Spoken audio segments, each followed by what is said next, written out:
আসসালামু আলাইকুম, কেমন আছেন সবাই? আশা করছি আল্লাহর অশেষ রহমতে সবাই ভালো আছেন। আলহামদুলিল্লাহ, আমরাও ভালো আছি। মম লাইফ সাদিয়া চ্যানেলে আপনাদের সবাইকে স্বাগতম। আমি সাদিয়া ব্রাহ্মণবাড়িয়া থেকে বলছি। শুভ সকাল সবাইকে। সকাল 6টা বাজে, আর এই যে গাছে পানি দিয়ে যাচ্ছি।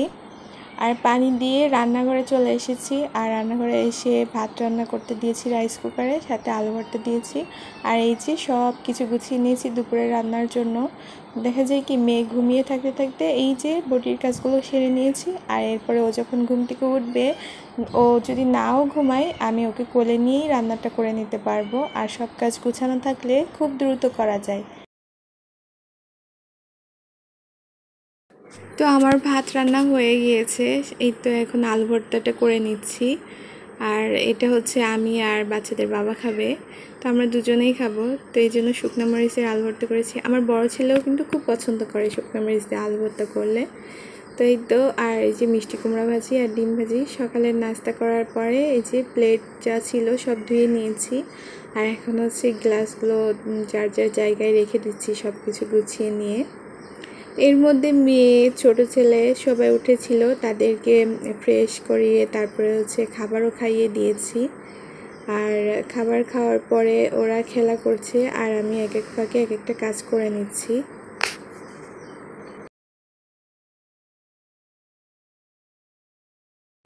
এখন দেখা যায় কি, মেয়ে একটু ছোটো ভাইয়ের সাথে খেলা করে, একটু বোঝা শিখেছে। তবে সব সময় না, তার মন মর্জি, যখন তার মন চায় তখন সে এটা করে। আবার এমনও হয় যে সে খেলবে না, আমার কোলেই বসে আছে, এরকম হয়। তো এখন হচ্ছে যে ওদের জন্য লেবু কেটেছি, তো ভাবলাম লেবুটা দিয়ে দিই, খেয়ে নিক। আর এখন হচ্ছে সকাল 11টা বাজে। তো এর মধ্যে বড় ছেলেও চলে এসেছে, তো ও খাওয়া দাওয়া করে নিয়েছে। আর এখন হচ্ছে ওদেরকে এই লেবুটা কেটে দিয়েছি, নাস্তা করুক। আর এখন হচ্ছে আমি টেবিলটাও আরেকটু করে গুছিয়ে নিয়েছি।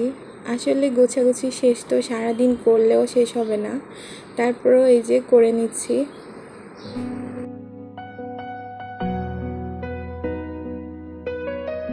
এখন টেবিলের পরে যে তাকটা ছিল, তো ওইটাও আর কি পরিষ্কার করে নিচ্ছি। তো এই তাকটা দেখা যায় কি 2-3 দিন পর পর না করলে ধুলাবালি এসে পড়ে, আর ব্যবহারের জিনিসগুলো আর কি ময়লা হয়ে যায়।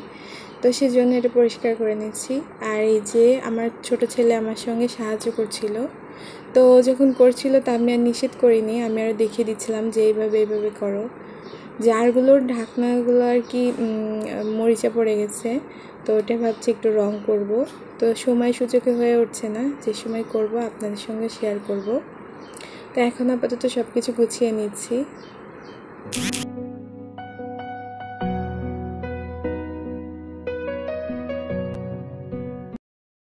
এখানে ছোট ছেলেকে গোছাতে দেখে আমার মেয়েও চলে এসেছে, সেও করবে। সে তো পারে না, সে আর কি করবে, সে আমার কোলে উঠে বসে আছে।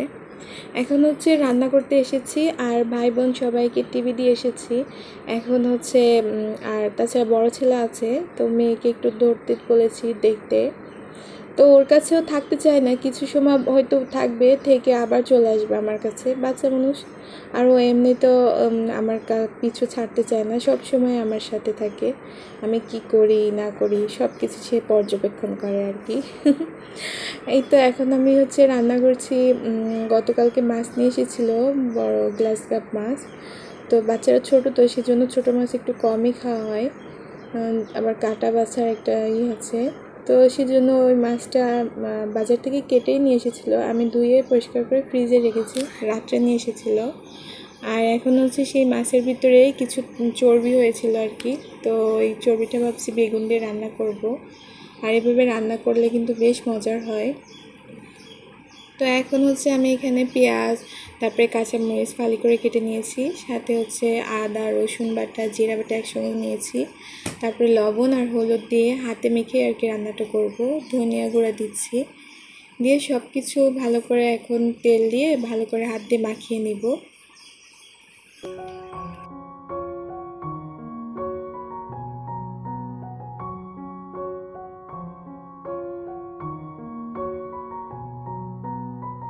সব কিছু ভালো করে মাখানো হলে এরপরে এই যে মাছের যে চর্বিটা আছে ওটা আমি আর কি দিলাম, দিয়ে এখন হচ্ছে হচ্ছে আর কি আলতো হাতে মাখাবো। আর এর ভিতর হচ্ছে মাছের ঝোল ছিল আর 1-2 পিস মাছ আর কি ছোটো ছোটো টুকরা করে কেটে দিয়েছি। আর এইভাবে দিলে আমার বড় ছেলেটা খেতে খুব পছন্দ করে। তো একটু ঝাল ঝাল হয়তো সবগুলো মশলা আর কি মাছের ভিতরে ঢুকে যায়। তো একবার ট্রাই করে দেখতে পারেন, এভাবে খেতে কিন্তু বেশ মজার। তো আমার আম্মু আগে আমাদের করে দিতেন, তো এখন আমি সেটাই করে দিই, দেখি যে আমার বাচ্চারাও খেতে পছন্দ করে। তো এর ভিতরে খুব পাতলা পাতলা করে আর কি একটা বেগুন কেটে দিয়েছি। আর এটা হচ্ছে এখন আলতো হাতে মাখিয়ে দিয়ে তারপরে হচ্ছে পানি দিয়ে দিব, দিয়ে ঢাকনা দিয়ে ঢেকে আর কি রান্নাটা করে নিব। তো রান্না হতে থাক আর এই সাইডে একবার দেখিয়ে দিয়ে আমি হচ্ছে এই যে মাছের যে মাথা, তারপরে গলা, শিথা, কেলিজ আর পেটির মাছ দিয়ে আর কি ওই যে আমার বেলকনিতে শাক হয়েছিল, তো ওটা তুলে এনেছিলাম সকালে আর কি, কেটে নিয়েছি বলেছি। তো ওইটা দিয়ে আজকে রান্না করব। আর শাক দিয়ে মাছের মাথা, গলা সেগুলো রান্না করলে বেশ মজার হয়ে থাকে। আর আমি বেশিরভাগ হচ্ছে আমার বাসায় মাথা বা মাছের মাথাটা থাকলে আমি শাক দিয়েই রান্না করি। তো এই তো এইদিকে আমার তরকারিটা হয়ে এসেছে, তো আমি একটু টেস্ট করে দেখবো লবণ কেমন হয়েছে।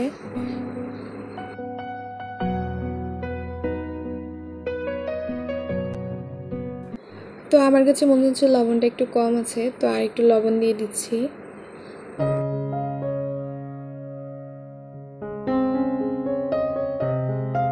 লবণ দেওয়া হয়ে গিয়েছে, এখন হচ্ছে আমি ধনেপাতা আর কি কুচি করে রেখেছিলাম সেটাই দিলাম। আর আমার ধনেপাতাটা বেশ কিছুদিন আগের, তো বেশ কিছুদিন বলতে 4-5 দিন আগে, তো ওটা একটু লাল লাল হয়ে এসেছে, তো আমি ফেলে না দিয়ে বেছে বেছে আর কি দিয়ে দিলাম তরকারিতে। এটুকুই ছিল, শেষ। আবার বুধবারের হাট থেকে আবার নিয়ে আসবে। তো হচ্ছে এখন হচ্ছে রাইস কুকারে ভাত বসিয়ে দিব, তো সেজন্য চালটাকে ভালো করে ধুয়ে পরিষ্কার করে নিচ্ছি। আমার চাল দেওয়া হয়ে গিয়েছে, এখন এই যে রাইস কুকারে দিয়ে দিচ্ছি। আর আমি হচ্ছে পানি মেপেই দিব।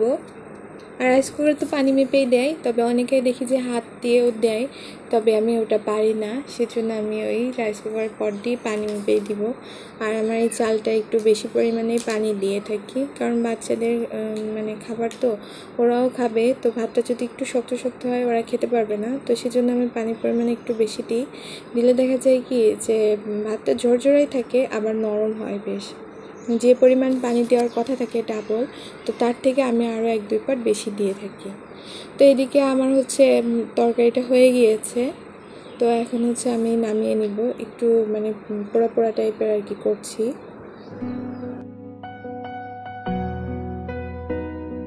এই যে তরকারিটা নামিয়ে নিয়েছি, আর দেখে মনে হচ্ছে না খুব লোভনীয় হয়েছে, আসলে সত্যি অনেক মজার হয়েছিল। আর যেহেতু খাবার তো আগেই খেয়ে ফেলেছি, আর ভিডিওটা পরে দিচ্ছি, ভয়েসটাও পরে দিচ্ছি, তো সেই জন্য বলে ফেলেছি। আর এখন হচ্ছে আমি পেঁপে ভাজি করব, তো সেজন্য পেঁপেটাকে আগে আমি ভাপ দিয়ে নিয়েছি। আর এখন হচ্ছে পেঁয়াজ মরিচ দিয়ে তেলের উপর দিয়ে আর কি ভেজে নিব।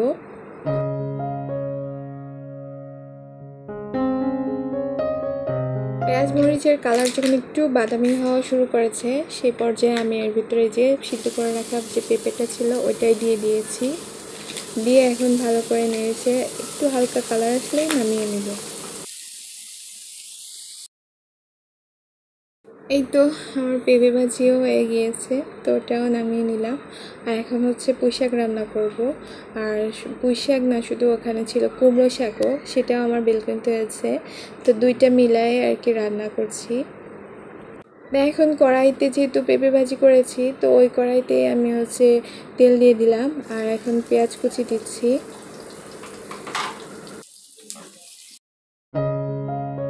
পেঁয়াজ কুচি দিয়ে পেঁয়াজটা যখন নরম হয়ে এসেছে, তখন নেড়ে চেড়ে আমি এর ভেতরে হচ্ছে জিরা, রসুন আর কাঁচামরিচ একসঙ্গে বেটে নিয়েছিলাম, তো ওইটাই দিয়ে দিলাম। দিয়ে এখন কষিয়ে নিব। এখন আমি মশলাটা কষিয়ে নিচ্ছি আর কি। এখন হচ্ছে এই পর্যায়ে লবণ দিলাম, আর এখন হচ্ছে হলুদ দিয়ে দিচ্ছি, দিয়ে মশলাটাকে খুব ভালো করে কষিয়ে নিব।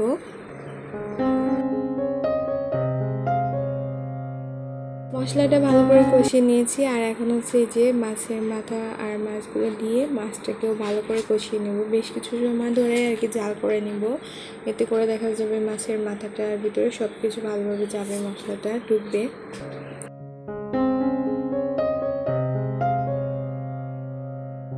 মাছের ভিতরে এখন আমি একটু পানি দিয়েও বেশ কিছু সময় ধরে জাল করে নিয়েছি, জাল করে তারপরে তুলেও রেখেছি। আর আসলে এটা ভিডিও করা হয়নি, অফ ক্যামেরাই করে নিয়েছি। আর যেহেতু আমি পুঁই শাকের রেসিপি আগেও দেখিয়েছি যে মাছের মাথা দিয়ে কীভাবে রান্না করি, সেজন্য আর আজকে ভিডিওটি দেখাই নাই। তো হচ্ছে তারপরে আমি পানি দিয়ে দিয়েছিলাম, শাকের উঠলেই শাকটা দিয়ে দিয়েছি, দিয়ে ঢাকনাটা ঢেকে রেখেছি। আর এইদিকে আমার রাইস কুকারে ভাতটাও হয়ে গিয়েছে। তো সব কিছু আর কি গুছিয়ে নিচ্ছি এক এক করে। এই তো মাছগুলো এই যে এই সাইডে তুলে রেখেছি। তো আমার শাকটার কি অবস্থা আমি একটু দেখছি ঢাকনাগুলো করে, দেখে একটু নেড়ে চেড়ে দিচ্ছি। তো এখন হচ্ছে আমি শাকের ভিতরে মাছ তো দিয়ে দিয়েছি, দিয়ে জাল করে নিয়েছি। আর এদিকে আমার রান্না শেষ আজকে দুপুরে। তো এই তো এখানে পেঁপে ভাজি করেছি, তারপর হচ্ছে এখানে একটা সবজি আছে, মিক্সড সবজি, তো ওটা আর দেখালাম না রান্না। তো এখানে হচ্ছে এই তো সব কিছু রান্না শেষ আর টেবিলে সব কিছু গুছিয়ে দিয়েছি। তো এখন আজকে ভিডিওটা এই পর্যন্তই, এখানেই বিদায় নিয়ে নিচ্ছি। সবাই ভালো থাকবেন, সুস্থ থাকবেন। আল্লাহ হাফেজ, আসসালামু আলাইকুম।